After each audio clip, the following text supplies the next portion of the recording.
ሰላም አለይኩም ወራህመቱላሂ ወበረካቱ። ውድ ተመልካቾች እንዴት ናችሁ? እኔ ጋር ሁሉ ሰላም አልሐምዱሊላህ። ዛሬ ትንሽ ተስፋ ቢሆንም ይበቃል፣ ስለ ተስፋ እናገራለሁ። ዛሬ ተስፋ ማለት ምን ማለት ነው? ተስፋ ለምንስ ያስፈልጋል? የሚለውን እናገራለሁ ማለት ነው። ተስፋ ለብዙ ነገሮች ያስፈልጉናል። ተስፋ ማለት የህይወታችን ዋናው መረማመጃ መሰላል ነው።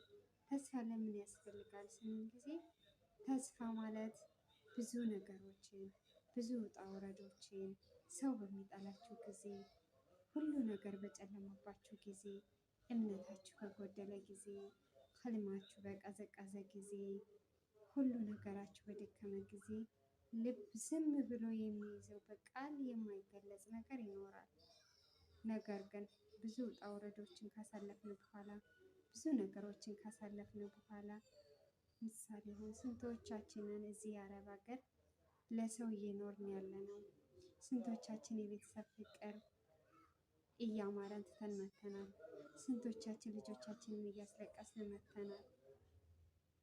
ግን ትንሽ ተስፋ ያለው ሰው ነገ ይሳካል የሚል እምነት በውስጡ አለ። ነገን ይጠብቃል። አሁንም ነገን እንጠብቃለን። ነገር ግን ተስፋ ዛሬ ብቻ አይደለም። ተስፋ ነገንም ይዞ ይመጣል። ብዙ ነገሮችን ያስተምረናል። ተስፋ ለብዙ ነገሮችን መጽዋዕትነት ይሆነናል። ብዙ ጉዳትን፣ ብዙ ድክመትን ያረማምድልናል።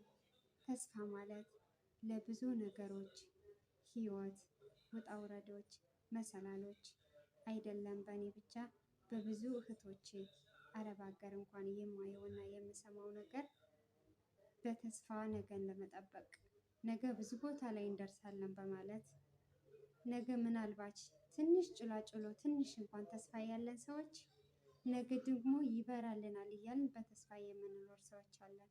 ነገር ግን ትንሽ ተስፋ ያለው ሰው ኢንሻአላህ ባለ ፍቃድ ጥሩ ቦታ ይደርሳል ብዬም አስባለሁ።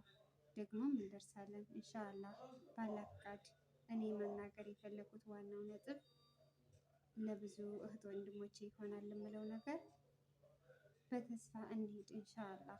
ተስፋ ብዙ ነገሮችን ሊያሳካልን ይችላል። ባላህ ፍቃድ ሁሉም ባላህ ፍቃድ ሰጥተን ስራችንን እንቀጥላለን። አሁንም ስራችንን እንቀጥላለን። ብዙ እህቶቼ ቀጣይ ላይ ደግሞ እንደኔ በተስፋ ህይወቴ ነገ ይሞላል፣ ነገ ሁሉ ነገር ተሳክቶልኝ ይሆናል ብላችሁ የምትሉ ካላችሁ አሳውቁ።